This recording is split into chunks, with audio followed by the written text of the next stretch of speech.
बाहर वाला भूत तुम्हारे इस भूत से ज़्यादा डरता है। ये बड़ा भूत बैठा है तुम्हारे पास, ये सारा दिन ये तुमको कमज़ोरी के विचार देता है, डर देता है, परेशान करता है। अगर तुम इस भूत को जीतने में सफल हो जाओ तो दुनिया का कोई भूत तेरे पास आएगा ही नहीं। असल में तो सब अपने मन के ख्याल हैं, और जिसको अपने ख्याल को दिशा देनी आ गई उसको सब आ गया। और अगर अपने ख्याल के गुलाम बन गए तो फिर दुखी हो गए। दुख दुनिया में नहीं है, दुख ख्यालों में। परेशानी का कारण संसार में नहीं है, परेशानी का कारण अपने भीतर है। हमको गुरु एक ही बात बोलता है कि तुम अपने मन को बनाना सीखो, अपने अंदर के व्यर्थ के ख्यालों को खत्म करो, गुम करो, अपने अंदर की माया को जीतो, अपने ज्ञान के निश्चय में आ जाओ।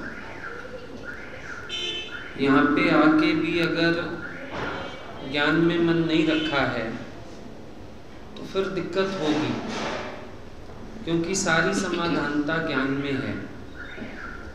आपको जो गुरु का ये वचन मिलता है ये आपके सर्व दुखों की निवृत्ति कर सकता है। ज्ञान का तो उद्देश्य ही यही है, सर्व दुखों की निवृत्ति और पूर्ण परम आनंद की प्राप्ति।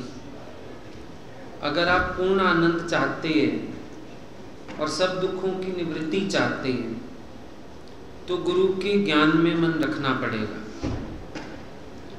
अगर गुरु के ज्ञान में मन नहीं रखा तो धीरे धीरे मन तुम्हारा यहाँ से भी तुम्हें खटा कर देगा, क्योंकि ज्ञान से नित नया आनंद है, गुरु के प्रेम में नित नया आनंद है। अगर हमने मन ही नहीं रखा है ज्ञान में और प्रेम में तो बात कैसे बनेगी। इसीलिए हर एक को अपने अंदर से जागृत होना पड़ेगा। गुरु तुमको एक ही बात बोलता है, मेरे पास आते हो स्वयं में जागृत हो जाओ, अपना आनंद अपने अंदर ढूंढो। शुरू में जब कोई भी आता है उस समय लगता है बस प्रेम है, प्रेम है, प्रेम है, पर ज्ञान को भी समझना है साथ, क्योंकि ज्ञान जब समझ नहीं आता तो उल्टे सीधे सब स्वभाव निकल आते हैं यहाँ पर भी। फिर यहाँ भी खुशी नहीं आ पाएगी। यहाँ भी अगर रहत गुरु के अकॉर्डिंग नहीं होगी तो कितना चल पाओगे। इसीलिए ज़रूरी है गुरु के ज्ञान को समझना और उसके अकॉर्डिंग अपने आप को बदलना। गुरु से लिंक होता है तो ज्ञान की समझ मिलती रहती है, प्रेम में मन भरपूर रहता है, खुशी रहती है जब साथ साथ अपनी प्रोग्रेस होती है। लेकिन अगर हम इन सब चीज़ों से पीछे हट जाएंगे तो फिर प्रेम भी ज़्यादा दिन तक तो नहीं चल पाता है ना इंसान का। क्या करेगा? प्रेम माना अपने प्रियतम की पसंद का बनना, और गुरु को तो एक ही बात पसंद है, तुम्हारा जीवन ज्ञान के अकॉर्डिंग होना चाहिए, ज्ञान के अनुसार तुम्हारी रहनी होनी चाहिए, तुम्हारी जीवन निष्काम होनी चाहिए, सुख बुद्धि ना हो। कई चीज़ें हैं जिनका अगर ज्ञान में प्रभाव ना आए जीवन में तो फिर जीवन बेकार हो जाती है। ज़रूर अपने को पहचानना चाहिए कि जो हमारे कल के स्वभाव थे, क्या हमने आज उन स्वभावों को जीता? जो कल तक के विकार थे, क्या आज हमने उन विकारों को जीता? जरूर देखो ये बात।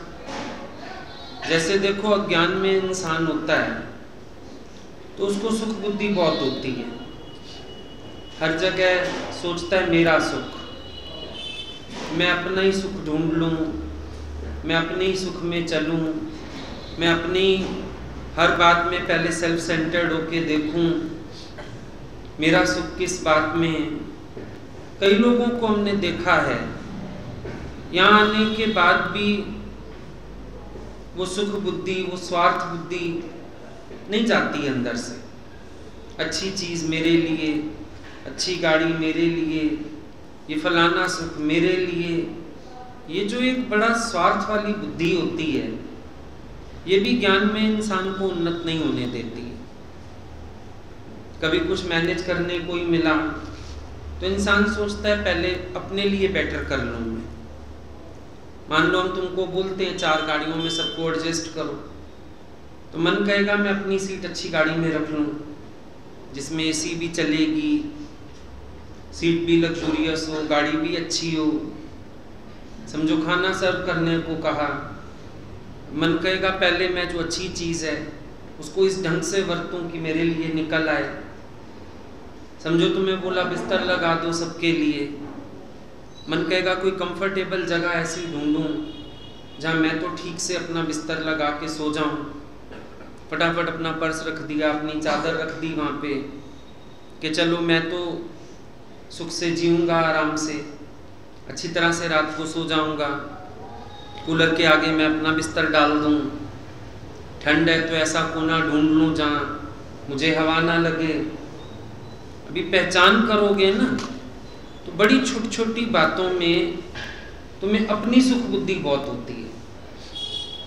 हम हर काम में हम कंफर्टेबल हो जाएं। अगर 4 बाथरूम में तुम्हें बोल दें नहाने को, अब जिस बाथरूम के अंदर गीजर होगा ना, मन कहेगा मैं उसमें नहा लूँ, बाहर से बाल्टी कौन भर के ले जाए। एक बात हम कर रहे हैं, इतना स्वार्थ अंदर भरा रहता है। कहने को हम अपने को निष्कामी कहते हैं, लेकिन अभी बहुत दूर है। ये सुख बुद्धि क्या है? ये देह बुद्धि है। सुख बुद्धि माना देह बुद्धि, ये देह बुद्धि है। शरीर के सुख के लिए कौन सोचता है? जो शरीर में आसक्त बैठा है, जिसकी देह में आसक्ति है, वो देह के सुख का यत्न प्रयत्न करता रहेगा और उस चक्कर में वो सकामी होएगा।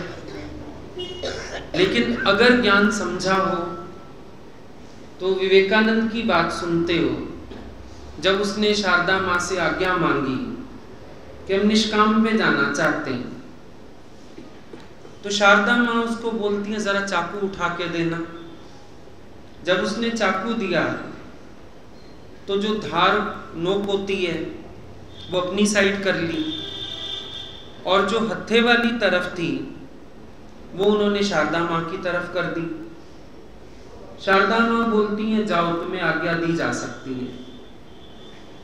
हैरान हो गया, बोला ये आप क्या कह रहे हैं, क्या ये परीक्षा थी? बोला हाँ ये परीक्षा थी। मैं देखना चाहती थी कि तुम सचमुच निष्कामी हो, अपने को कष्ट दे के भी दूसरे को सुख दे पाओगे, या तुम पहले अपना सुख सोचोगे कि मेरा सुख किस बात में है, मेरा आराम किस बात में है, मैं वो काम करूँगा। पहले अपना सुख सोचोगे या पहले सबका सुख सोचोगे? विचार करने वाली बात है। अब कईयों का स्वभाव होता है, उनको काम करने में भी सुख है, जरूरी नहीं सेवा का भाव है, कर्म में आसक्ति है, इसको भी सकामता कहते हैं। कर्म में आसक्ति है, ये काम मैं ही करूँगा, ये काम मुझे ही करना है। अब तुम बोलोगे बड़ा अगले का सेवा भाव है, पर इसमें भी तो उसका सुख समाया हुआ है ना, उसको सुख आता है करने में।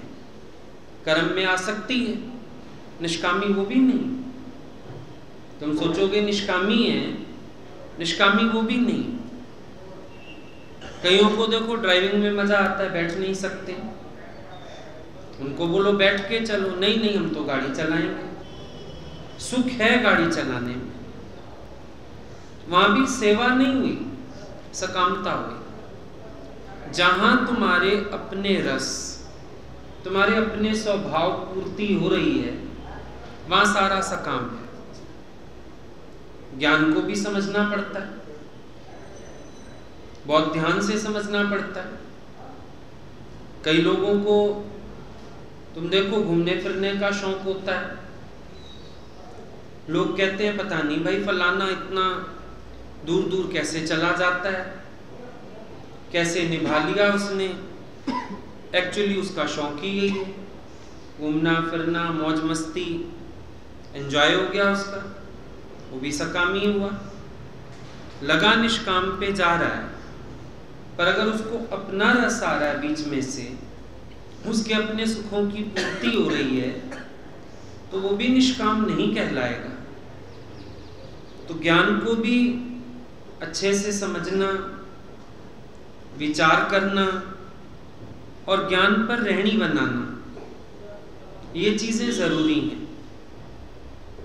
सिर्फ सुनना काफी नहीं होता, लेकिन सुनने के बाद विचार, और जो स्वभाव बीच रास्ते में आता है उस स्वभाव की निवृत्ति। ज्ञान एक ऐसा शस्त्र है जिससे आप अपने अज्ञान का निवारण कर सकते हो। ज्ञान आपको पावर देता है, ज्ञान आपको शक्तिशाली बनाता है।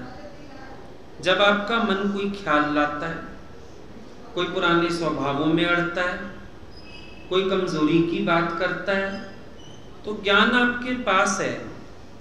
आप ज्ञान से अपने मन को चेंज करो, ज्ञान से अपने अंदर पलटा लेके आओ,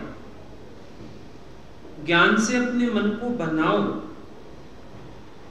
सब कुछ संभव है, कुछ भी असंभव तो है नहीं, सब कुछ संभव है। और मन को पहचानना भी आना चाहिए। यही मन है अज्ञान के वश करता है, यही मन है फिर सुइयां चुभोता है कि तू तो अभी तक अज्ञानियों वाली रहत करता है।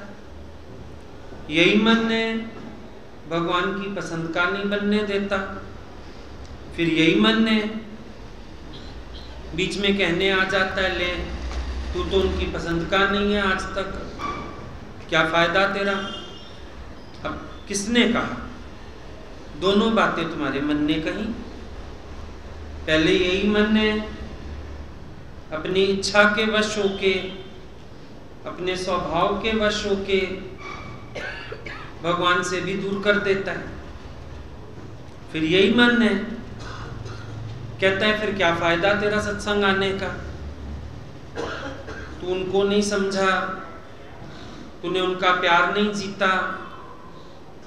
फिर ये कहानी भी मन कह रहा है।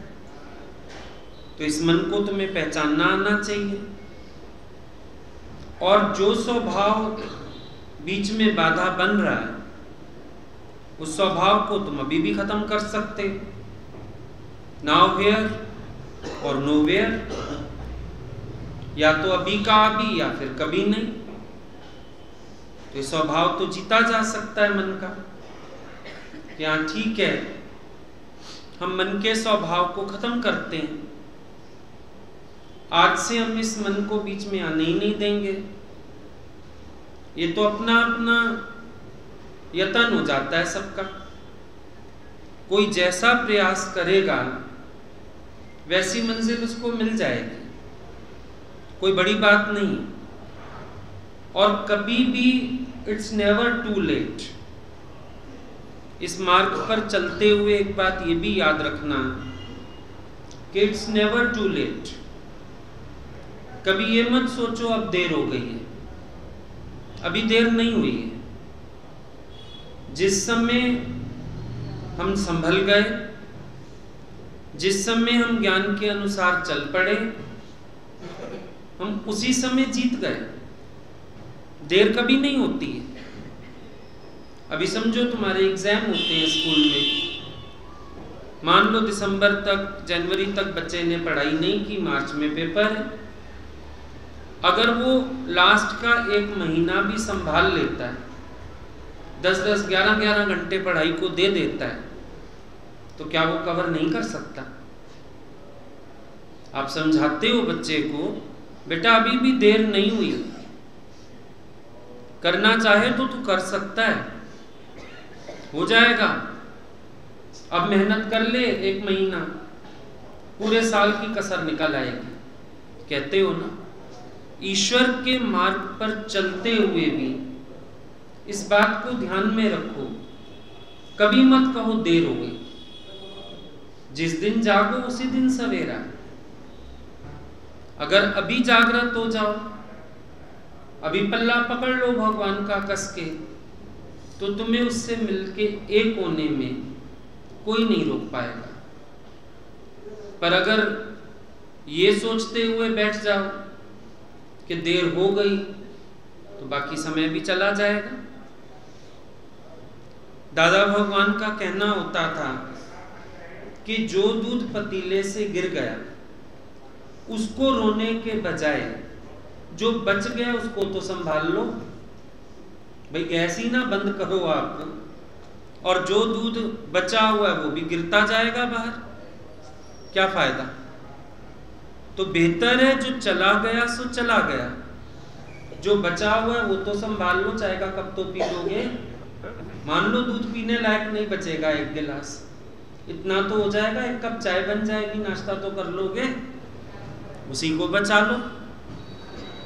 चलो कभी हम सोचते हैं हमने समय खराब कर दिया, कोई बात नहीं, आज से नहीं करेंगे, कोई देर तो है नहीं, ईश्वर के घर में भी अंधेर नहीं है और देर भी नहीं है। अपनी तरफ से जब देर होती है तो हमारा मन ये सोचता है शायद भगवान की तरफ से देर है, नहीं, भगवान की तरफ से भी देर नहीं है। सतगुरु ये कहता है बाहें पसारे, इधर आओ मंजिल कहाँ ढूंढते हो। भगवान तो बाहें पसार के खड़ा है, आओ मंजिल कहाँ ढूंढ रहे हो, क्यों दूर जा रहे हो, यहीं पर मिलेगा, कहीं दूर ना जाओ, है नजदीक, नजरों से पर्दा हटाओ, अपनी आंखों से पर्दा हटाओ, जो पर्दा आ गया बीच में उसको खत्म करो और आगे बढ़ो। हर चीज का उत्तर गुरु देता है, हर स्वभाव के लिए हमको जागृत करता है। हम हो सकते हैं, कोई बड़ी बात नहीं। हम लोग जब सत्संग में आए, पढ़ाई करते थे, तो भगवान अपनी बात अक्सर बताते थे कि हम कॉलेज जाते थे, उस समय सत्संग मिला, तो हम लोग उन्हीं से ही पूछते थे फिर कि आप कैसे मैनेज करते थे, कैसे आपका प्यार बढ़ा गुरु से, कैसे आपने पढ़ाई भी की, गुरु को भी निभाया। तो अपनी बात बताते थे, फिर हम लोगों को भी मोटिवेशन मिलता था कि हम भी कर सकते हैं, कोई बड़ी बात नहीं। आज देखो ना, जिन बच्चों के सिर पे छोटेपन से जिम्मेदारियां आ पड़ती हैं, क्या वो लोग 2-2 काम नहीं करते? वो भी करते हैं। समझो किसी के फादर छोटी एज में चले गए, और वो बच्चा बेचारा घर के लिए अर्न भी करता है, चाहे नौकरी करे, चाहे दुकान करे, कुछ तो करता है, साथ साथ अपनी पढ़ाई करता है कि कुछ लायक बन जाऊं मैं। जब संसार में लोग आराम से 2-2 चीजें निभा लेते, कई लड़कियां देखो शादी के बाद पढ़ाई करती हैं, घर गृहस्थी भी चलाती हैं, पेपर भी देती हैं, नौकरी भी कर लेती हैं, फिर लायको आती हैं। तो ऐसे हम लोग भी निभा सकते हैं। भगवान का प्रेम भी हृदय में, उल्टा उनका प्रेम इतना उत्साही बना देता है कि साथ साथ और काम भी होते रहते हैं। पर निराशा कब आती है? जब ईश्वर की भक्ति, ईश्वर का प्रेम, ईश्वर का ज्ञान ये हृदय में बुझने लगता है, तो कोई भी काम सही नहीं होता। लेकिन जब भगवान को जीवन के हर मोड़ पे साथ रखते हैं, तो सब काम बहुत अच्छे से निप जाता है। सकामता भी खत्म हो जाती है और जीवन में निखार भी आता है। बहुत सुंदर निष्काम जीवन बन जाती है अगर हम कोशिश करें तो। लेकिन हम ऐसे बैठ जाएं बुझ के मुंझ के, फिर काम नहीं बनता है। जो काम जोश वाला करेगा, होश वाला तो कभी कर नहीं पाएगा। अगर हम जीवन में जोश, उत्साह ये सब नहीं रखेंगे तो कोई भी काम अच्छा नहीं होगा। आप महसूस करो, एक कप चाय भी अगर आप उत्साह से बनाते हो, स्वाद बनती है। कभी कोई ऐसा फ्रेंड आ जाए, दोस्त आ जाए, कोई मायके से आ जाए, बड़ा प्यार है जिससे, उत्साह से रसोई में घुसते हो ना, अगला कहता है चाय भी बड़ी स्वाद बनी है। और किसी दिन घर में किसी बात पे नाराज हो, काम तो सारे करते हो, पर एक कप चाय भी बना के हस्बैंड को दोगे ना, अगला कहेगा तेरी चाय में भी स्वाद नहीं है, पता नहीं क्या करती है। झगड़ा हो जाएगा। अंदर का उत्साह इतना काम करता है। आज जिन लोगों को उत्साह था वो इतनी दूर भी आ गए सफर करके। निरुत्साही लोग नहीं पहुंच पाएंगे। ठंड दिखेगी, गाड़ियां नहीं है, बस में कैसे जाएं, धुंध हो गई है, बहुत कुछ नजर आएगा। निरुत्साही व्यक्ति पुरुषार्थी नहीं हो सकता। उत्साही व्यक्ति अपने रास्ते खुद बनाना जानता है, वो चल पड़ता है।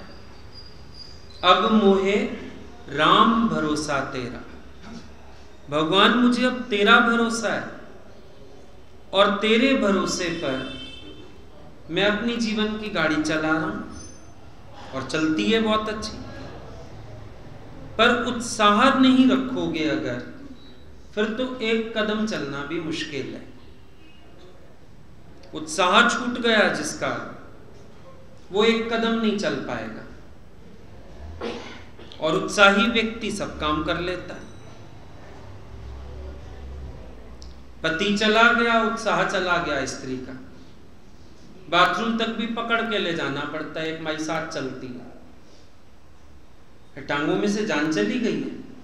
नहीं, मन का उत्साह चला गया। मन का उत्साह जाने से शरीर की ताकत चली गई। और मन में उत्साह है, मेरे बेटे का बर्थडे है, मेरे बेटे की शादी है, दो रात से जगे हुए भी जब शादी वाले उसमें वेलकम करते हो, सबका पूछते हो, सबको ऐसे दौड़ते हो जैसे हिरन दौड़ता फिर रहा है पूरी शादी में। जबकि 2 रात हो गई, जग रहे हो, महीना हो गया शॉपिंग्स कर रहे हो, थक रहे हो, उत्साह चला देता है। यहां पर भी उत्साह चाहिए। उत्साह आपको चलाएगा, उत्साह आपको आगे बढ़ाएगा, उत्साह आपको हिम्मत दे देगा। लेकिन उत्साह ही नहीं रखोगे तो फिर क्या कर पाओगे? यहां तक कि अपने मन के विकारों को भी जीतना हो, उत्साह चाहिए होता है, शौक। हाँ, हमको ज्ञान से अपने को बनाना है, हमको अपने मन के स्वभाव मोड़ने, जोश, शौक अंदर, प्रेम, इन चीजों को लेके चलो, बहुत काम हो जाता है। पर उत्साह ही नहीं हो, ठंडे ठंडे पड़ जाओ तो कैसे बात बने? एक हवन कुंड होता है, उसमें भी हवन करते हैं, साथ साथ लकड़ियां डालते हैं। चलो यजमान से तो पंडित जी ने डलवाई जो डलवानी थी, बाद में क्या करते हैं पंडित जी बीच बीच में लकड़ियां डालते रहते हैं, नहीं तो हवन कुंड की आग भी मध्यम हो जाएगी। लकड़ियां डालनी पड़ती हैं।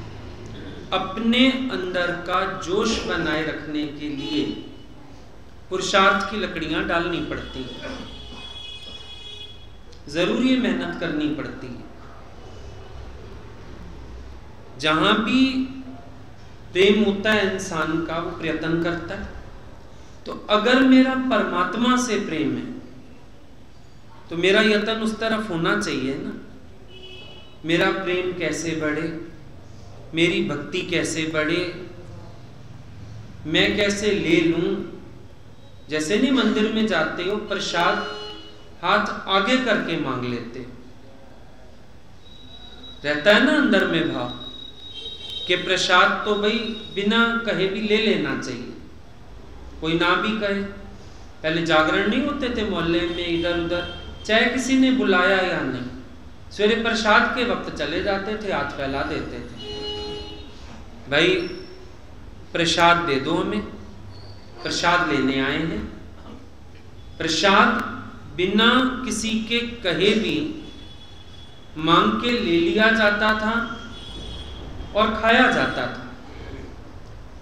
ईश्वर का प्रेम, ईश्वर की भक्ति, ये प्रसाद है उसका। ये तो मांग के लेना पड़ता है, हक से लेना पड़ता है, कह के ले लिया जाता है, भगवान से विनती करके भी मांग लिया जाता है, कभी कभी हक से जोरी भी ले लिया जाता है। निरुत्साही बैठे रहो तो फिर बैठे ही रह जाओ, लेकिन थोड़ा सा यत्न कर लो अगर, तो बहुत कुछ मिल जाता है। ये तो अपने ऊपर होता है। क्यों कहते हैं जब ईश्वर के पास जाओ याचक भाव से। याचक कौन होता है? जो याचना करता है,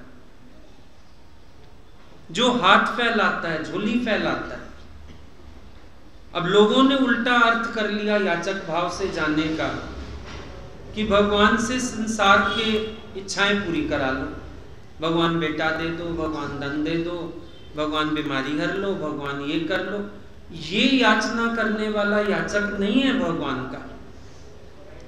लेकिन याचक भाव होता है जब हम परमात्मा से परमात्मा का प्रेम, परमात्मा की भक्ति या परमात्मा से परमात्मा को मांग लेते हैं, ये हो जाता है याचक भाव। फिर अपने अंदर का प्रेम भक्ति बढ़ाने के लिए कभी साथ, कभी सेवा, इन चीजों में भी मन रखना पड़ता है। देखो याद होगा आप लोगों को, संत पहले जमाने में तो बहुत था, अब तो रिवाज कम है, सबके घर में ठाकुर होते थे।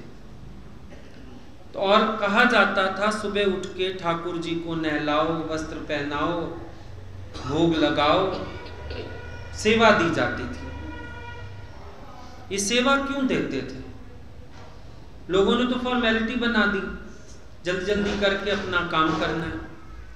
असल में सेवा सामीप्य का साधन है।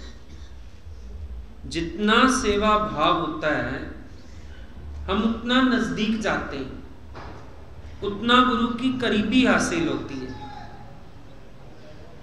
इसीलिए बोला गया सामीप्य के लिए सेवा भाव।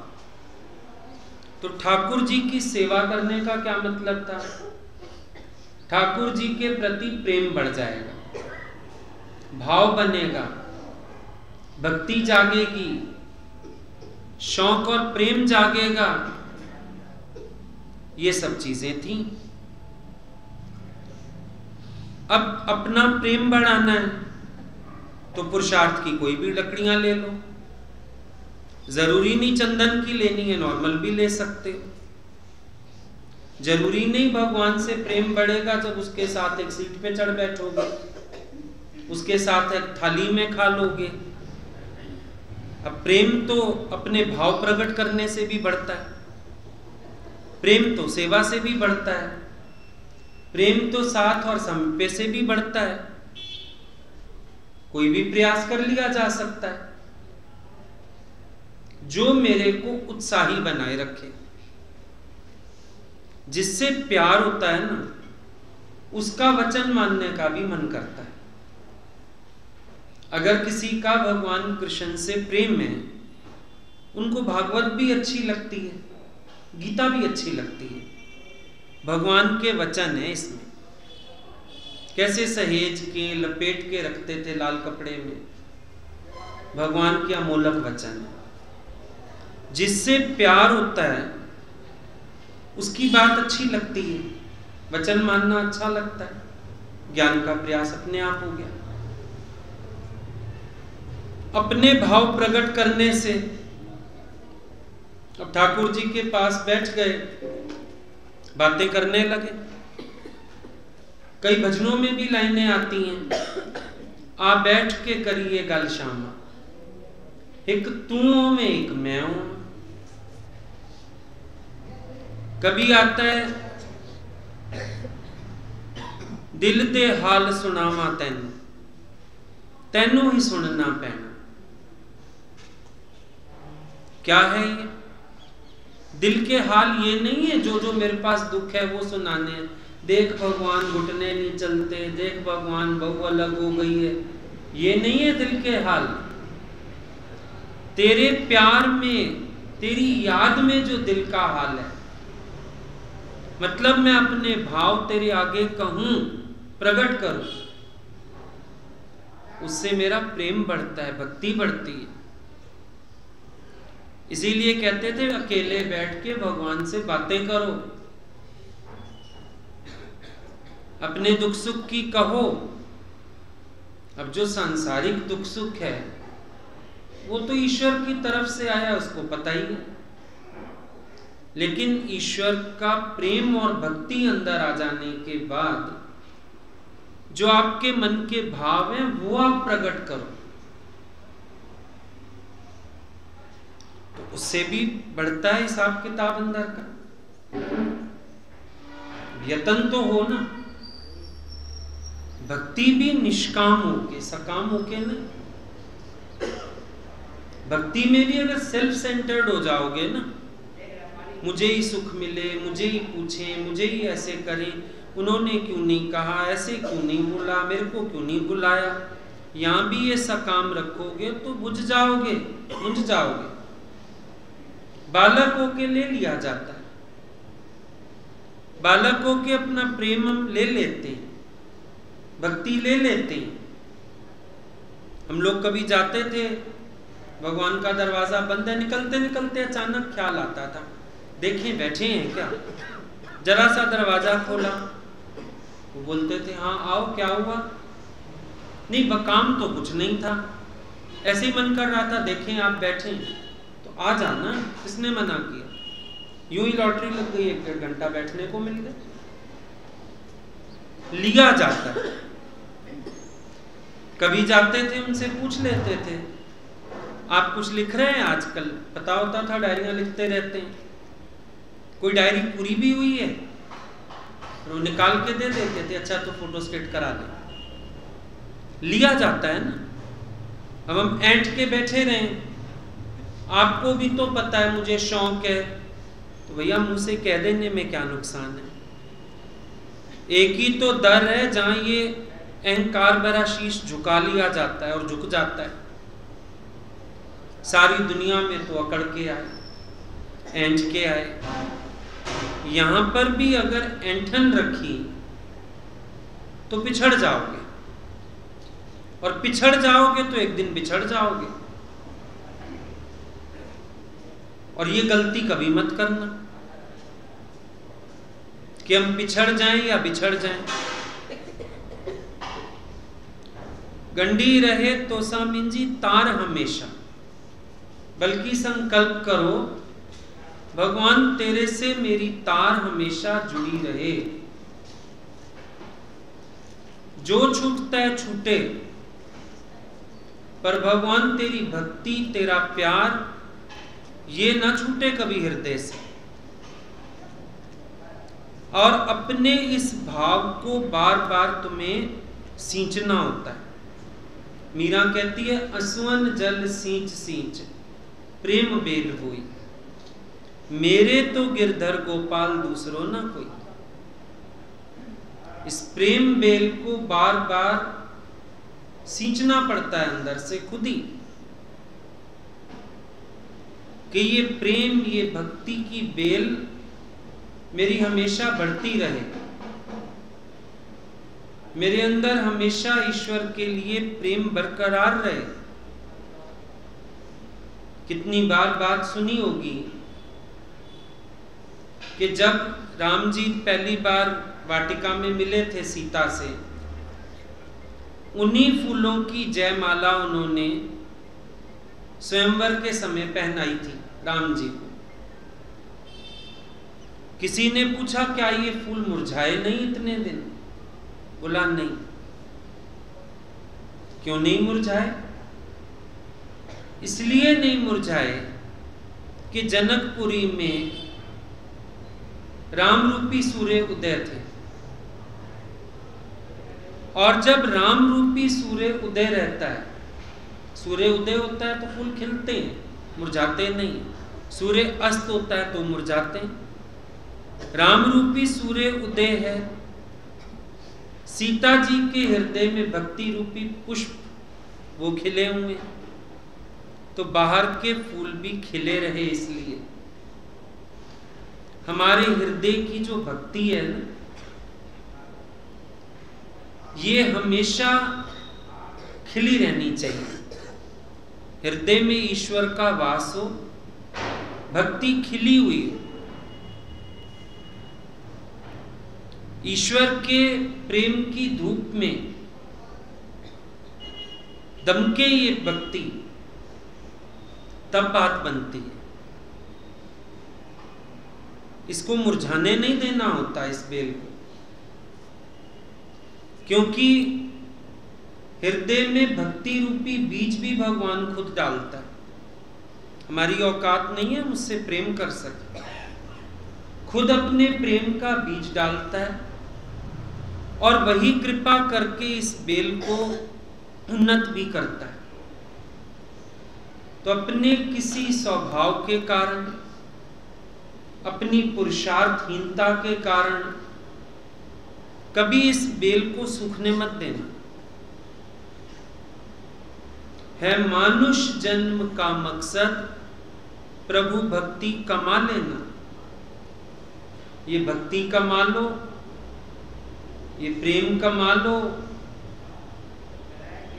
ईश्वर का साथ कमा लो, यही जीवन का उद्देश्य है। कई लोग फिर कहते हैं हम हेजिटेशन में रह जाते हैं। तो दुनिया में देखो कहते हैं जिसने की शर्म, क्या हुआ उसके साथ? उसके फूटे कर्म। अगर हम हिचकते ही रह गए तो भी गाड़ी निकल जाएगी। A faint heart never wins a fair lady। अगर हमें परमात्मा का प्रेम जीतना है तो हमें अपने दिल में विशालता लानी होगी, ये फालतू के स्वभाव छोड़ने होंगे, प्रेम जागृत करना होगा, भक्ति का दीप जलाए रखना होगा। ये चीजें जरूरी। कोई किसी को ऐसे बढ़ा नहीं सकता। हर कोई अपने यत्न से, अपनी मेहनत से ले लेता है। हम लोगों को गुरुजी एक बात बोलते थे, बछड़ा होके तो गाय से दूध पिया जा सकता है, पर गाय चाह के भी तो बछड़े को दूध नहीं पिला सकती। कैसे पकड़ के लाएगी उसको? टांगों से पकड़े? क्या करे? गाय मजबूर है, लेकिन बछड़ा जब चाहे दूध पी सकता है।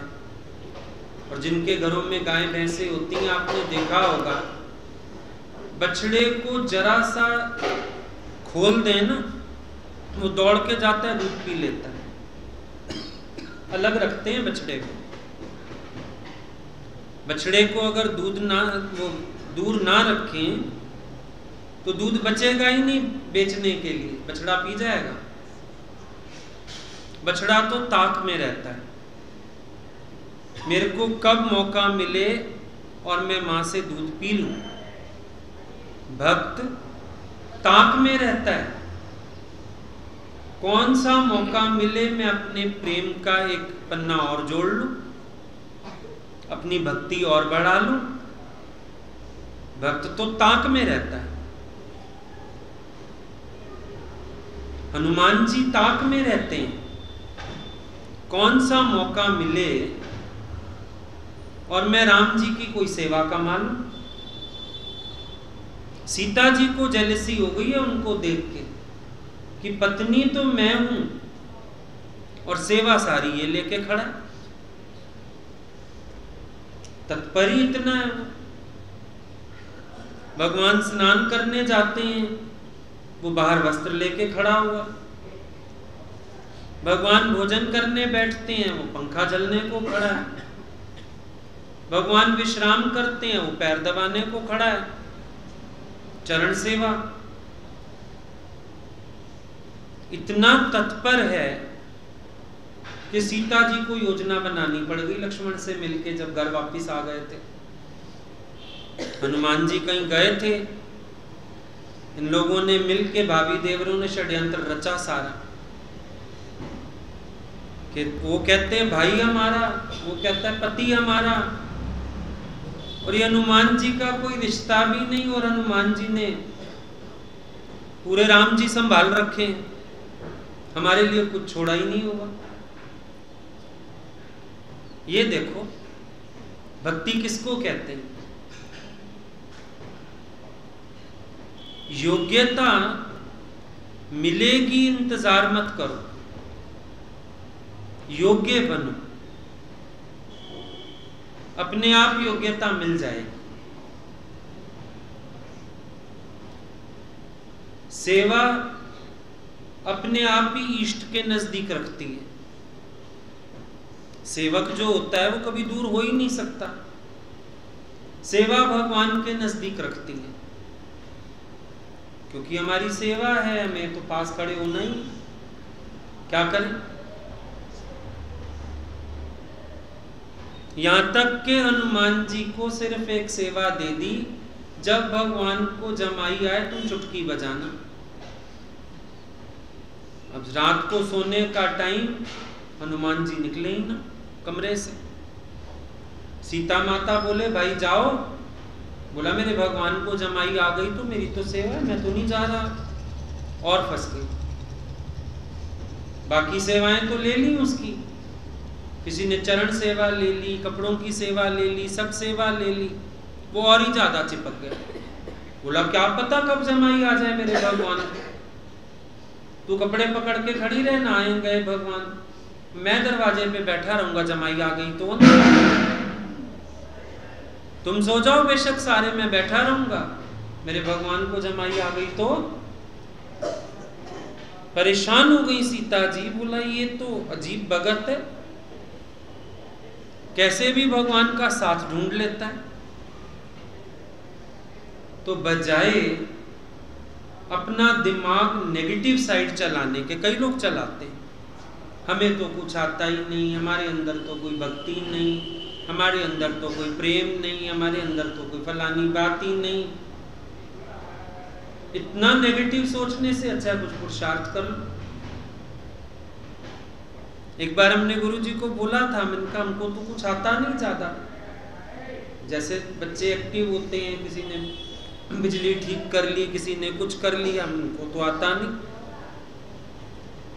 कभी खाना सर्व कर दिया, कभी और काम कर दिए, चलो वो आते थे।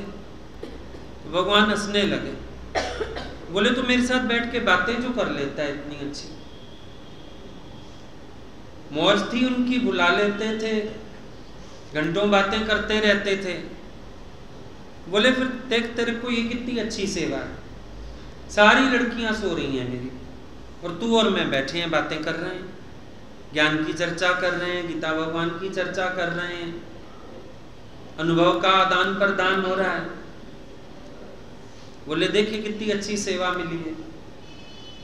लगा ये तो बात सही है। कई बार रात को बुलवा लेते थे 9-10 बजे, कभी दिन में बुला लेते थे। तो कोई भी शौक रख लो, भगवान का साथ तो मिल ही जाता है, कोई बड़ी बात नहीं। तो बजाय दिमाग को डिस्ट्रक्टिव साइड और नेगेटिव साइड लगाने के, पॉजिटिव साइड क्यों ना लगा। बैठ के ये सोचे मेरे अंदर तो प्यार नहीं, मेरे अंदर तो भक्ति नहीं, मुझे तो कुछ आता नहीं, मैं तो इतना चतुर नहीं, बजाय ये वाले बैठ के खड्डे खोदने से। पुल नहीं बना सकते हो, 4 ईंटें रख के पार हो जाओ। पहले जब पक्की गलियां नहीं होती थी तो क्या करते थे, कीचड़ में ईंटें फेंक देते थे उठा के साइडों से, और ईंटों पे पैर रख के निकल जाते थे, हमारे साथ 10 और निकल जाते थे। चलो तुम्हारी पुल बनाने की हिम्मत नहीं है, 4 ईंटें तो रख के पार हो सकते हो ना, तो ईंटें बना लो 4। नेगेटिव क्यों सोचना, पॉजिटिव सोच लेते हैं। चलो आज तक मैंने समय गवाया होगा, आज से नहीं गवाऊंगा।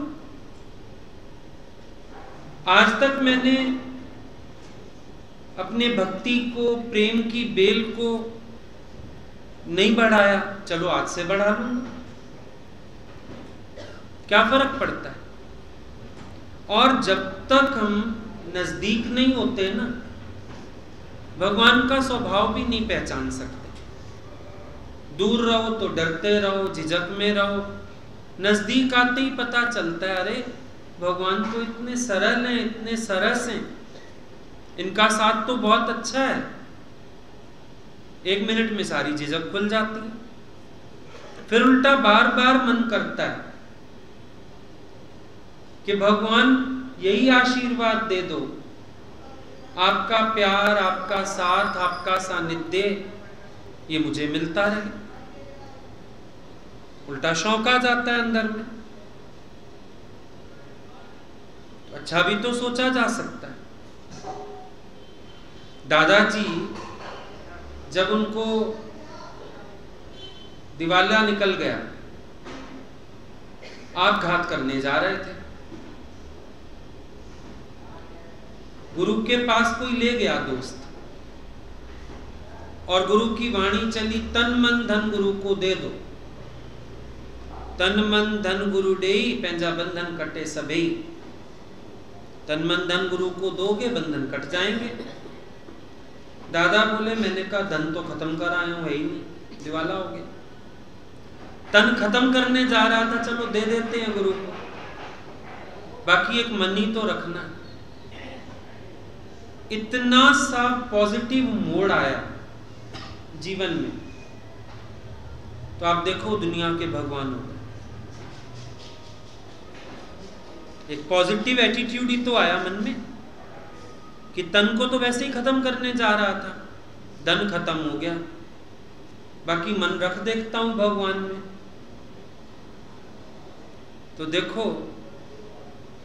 गुरु ने उनको खुद खुदा करके खड़ा कर दिया। तुम्हारे काम की जो चीज नहीं है भगवान को दे दो। अगर सोचते हो ये जीने का मन नहीं करता, चलो जीवन भगवान को दे दो, दुनिया से खत्म कर दो, भगवान को दे दो, बहुत अच्छा जियोगे। मन भगवान को दे दो, मन मना भाव के भक्ति करो, भगवान सारा का सारा तेरा हो जाएगा। कुछ ऐसा विचार करो ना,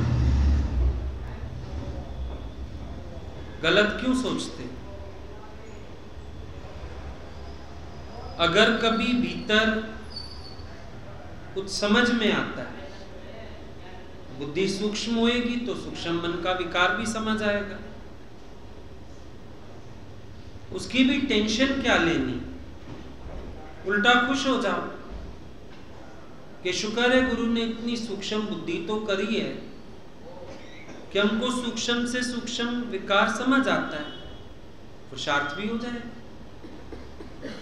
हर चीज को लेके उलझनी क्यों पैदा करते, नेगेटिव ही क्यों सोचते? पॉजिटिवली सोचो ना उस बात को। जागरूकता भीतर से जो आती जा रही है, ये बड़ी पूंजी नहीं है जीवन की। गुरु ने एक वाक्य 1000 बार सुनाया होगा, लेकिन जब बोध अंदर से जागता है ना, बहरे मन को समझ तभी आती है बात। कभी भी करके देखो, गुरु ने 1000 बार कहा हो चाहे तुम्हें, भाई मुझे अहंकार नहीं है, ये भी अहंकार है, लेकिन जिस दिन अंदर से जागृति आती है और फील होता है, सूक्ष्म अहंकार निवृत्त तो उस दिन होगा, सावधानी उस दिन आएगी। तो फायदा हुआ नुकसान हुआ? फायदा हुआ, जीत हुई, अंदर से बोध की चिंगारियां उठने लगी हैं। खुशी वाली बात पे भी गमगीन हो जाते हैं। इसका मतलब पढ़ा है तो आपको क्या लगा था, चला गया, पढ़ा तो था ही, अब नजर आ गया, खत्म हो जाएगा। हर चीज को उल्टा ही क्यों देखना, सीधा देखो ना।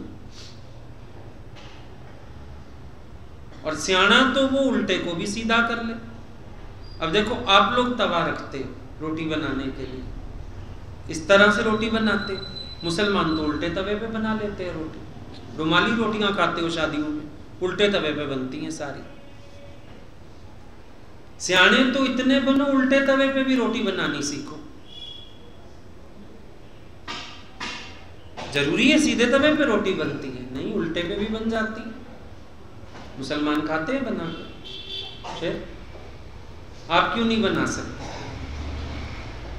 उल्टी से उल्टी बात से भी कुछ सीधा निकाल। दही जमाते हो गर्मियों में, खट्टी हो जाती है कई बार, क्या करते हो, उसका फेंक देते हो? नहीं, या तो कढ़ी बनाएंगे या फिर इसमें चीनी डालो, लस्सी बना लो। आज सारे रोटी के साथ लस्सी पियो, मीठी। खट्टी दही का भी इस्तेमाल आता है तुम्हें, खट्टे मन का इस्तेमाल कुछ नहीं आता। मैं सिर्फ एक शौक है, रोते हुए आपके आगे आ जाए, मुझे ना अभी अहंकार दिखा, मुझे ना इच्छा दिखी। दिखी तो छोड़ो, तुम्हें घर में चूहा दिखा मुझे बताओगे, घर में बिल्ली दिख गई मुझे बताने आओगे, फटाफट ताले लगा के आ जाओगे, मैंने आज घर में बिल्ली देखी। तो मन में भी चूहा दिख रहा है, कोई पिंजरा लगाओ, उसको फेंको बाहर, खत्म। बिल्ली दिख गई है, अच्छा कोई बात नहीं, द्वैत की बिल्ली आ गई, लगाओ कोई पिंजरा, निकालो उनको बाहर, खत्म। मैंने कहा आपको बताऊं बिल्ली दिखी है, मैंने कहा आपको बताऊं चूहा दिखा है, फिर हम क्या करें? कोई हमने जू थोड़ी खोला हुआ तुम्हारे घर के जानवर पकड़ लाएंगे। जो तुम्हें नजर आ रहा है उसको तुम उठा के फेंक दो।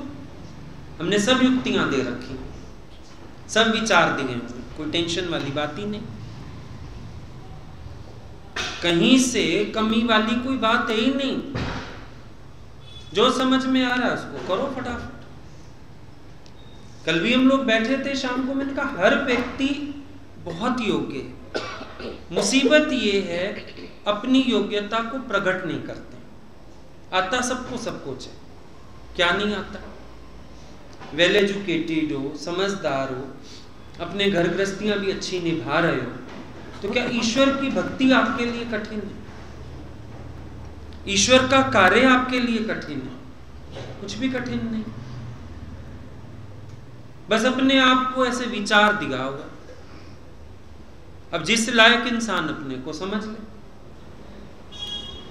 अब कोई अपने को इस लायक समझ ले कि मैं तो बस चौका चूल्हा ही संभालूंगा, वो वही संभाले। पहले नहीं बहुएं आती थी घर में, रसोई के अलावा कुछ आता ही नहीं था। अब तो जॉब भी करती हैं, किटी पार्टी भी कर लेती हैं, कितने काम कर लेती हैं, बाहर के भी सब, बैंक के काम भी। पहले अकाउंट नंबर तक नहीं पता होते थे, किस बैंक में अकाउंट है पति का यही नहीं पता होता था। अब तो पति गया ऑफिस, पीछे पैसे जमा कराई, निकलवाई, एफडी बनवाई, सब आ गया। जिसने अपने को जिस योग्य समझा उसी योग्य हो गया। प्रकृति क्या है? संकल्पमयी। अगर संकल्प करोगे मैं तो किसी काम का नहीं, किसी काम के नहीं, और संकल्प कर लो तो हर काम के। कोई कोई व्यक्ति देखो हर काम में सिर दे डालता है, सीख ही जाता है, कर ही लेता है, ऐसी क्या बात है? और कोई अपने को डाले ही ना। भाई समझो आज हम कहते हैं तुम कोई अच्छा काम करो, लिखा पढ़ी का काम करो, कोई अच्छा लेख लिखो, कुछ क्रिएटिव वर्क करो। हमसे कहाँ होगा, हमको तो नहीं। अरे तू पेपर पेन लेके एक बार उत्साह से बैठ तो सही, देख तेरे अंदर से क्या नहीं निकलता।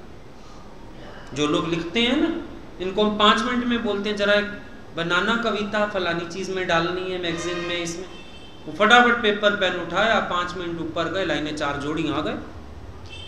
उत्साह होता है कि मुझे तो ये आता है, मैं कर लूंगा फटाफट। और जिसको ये हो कि मैं कहाँ लिख सकता हूँ, सवेरे से रात तक बिठाए रखो, एक अक्षर नहीं लिखेगा। फूल बना रखेगा, लाइनें खींच रखेगा, तो खाली बैठा क्या करेगा, लाइनें खींचेगा, फूल बनाएगा। कोई कुछ बोल रहा होगा वो लिख रखेगा, क्योंकि उसने समझा अपने को नहीं। अपने को योग्य समझोगे, योग्यता मिल जाएगी। जिस योग्य समझोगे, जोगा सिंह, उसकी मां कहती है गुरु जोगा, तो गुरु जोगा ही हो गया। मर्दाना को गुरु नानक साहब कहते हैं मर्दाना, मां ने तो नाम रखा था मर जाना, इसलिए मर जाते थे उसके बच्चे, कहती थी मर जाना, इसका नाम रखा। गुरु नानक देव कहते हैं मर्दाना, ये नहीं मरदा, आज तक नहीं मरा, शरीर के मरने के बाद भी अमर है, नानक के साथ अमर हो गया। योग्य समझो अपने को। मैं आत्मा हूं, मैं ब्रह्म स्वरूप हूं, मन को मार भगा सकता हूं, अहंकार जीत सकता हूं, योग्य हूं। गुरु जोगे नहीं हो, प्रेम है, भक्ति है, बोलो मैं भगवान जोगा हूं। कहो तो अपने को जोगा सिंह, क्योंकि जो भगवान जोगा वही सिंह हो सकता है। हो जाओ भगवान जोगे, और फिर कहते हो सिंह इज किंग, तो भगवान के दिल के किंग हो जाओगे। भगवान अपने दिल में राजगद्दी देगा, मेरा राजा बेटा। पहले जोगा, फिर सिंह बन जाओगे भगवान के सेवा में, उसके बाद किंग बन जाओगे। और फिर एक बार भगवान का प्यार जीत लिया, सबका ही प्यार मिलेगा, और क्या चाहिए। पर अपने में मानो तो मैं भगवान तेरे जोगा हूं, मेरी जीवन तेरे लिए है। रोज अपने को वीक मत करो, मैं क्या कर सकता हूं, मैं क्या कर पाऊंगा, मेरे से तो ये नहीं होगा, मेरे से तो वो नहीं होगा, है ही नहीं मेरे अंदर। तो कई लोग कहते हैं मेरे अंदर तो प्रेम ही नहीं है। प्रेम नहीं है, फिर ये क्यों लिखा तुमने कि प्रेम नहीं है? प्रेम ही तो लिखवा रहा, प्रेम नहीं। कौन एहसास करवाता है? नहीं है, तभी एहसास हो रहा है। जिसका नहीं होता वो जतलाता भी नहीं है मेरे अंदर। है तो जतला रहे हो ना, और कह रहे हो नहीं है। ऐसे ही अपने को वीक करके धरती खोदो, जहां वहीं पानी है नीचे, और ये है 100-200 फुट नीचे जाना पड़ेगा। तो क्या होगा? हृदय में भगवान का प्रेम सदा सलामत है सबके, बस ये अपना पुरुषार्थ है। कौन गहरे में जाके अपने अंदर की भक्ति को और प्रेम को जागृत करता है, कौन अपने अंदर के भावों को प्रकट करता है, कौन भगवान को भी मजबूर बना देता है, ये अपने अपने ऊपर। बाकी ये नहीं है कि किसी हृदय में वो नहीं। हर घट मेरा साइया सुनी सेज न कोई, कोई सेज सुनी नहीं। हर घट में साईं बैठा है, हर घट में परमात्मा बैठा है, हर घट में बैठ के भगवान प्रकट होना चाहता है, अपने प्रेम को प्रकट करना चाहता है। बस आप अपने स्वभाव को थोड़ा हटाओ अहंकार वाले, तो ईश्वर अपनी पूरी प्रेम की कलाओं के साथ आपके हृदय में प्रकट हो जाएगा। वो तो नटवर है, कलाकार है, प्रकट जरूर हो जाएगा सारी कलाओं के साथ। पर आप अपना आवरण हटा दो अहंकार वाला, तब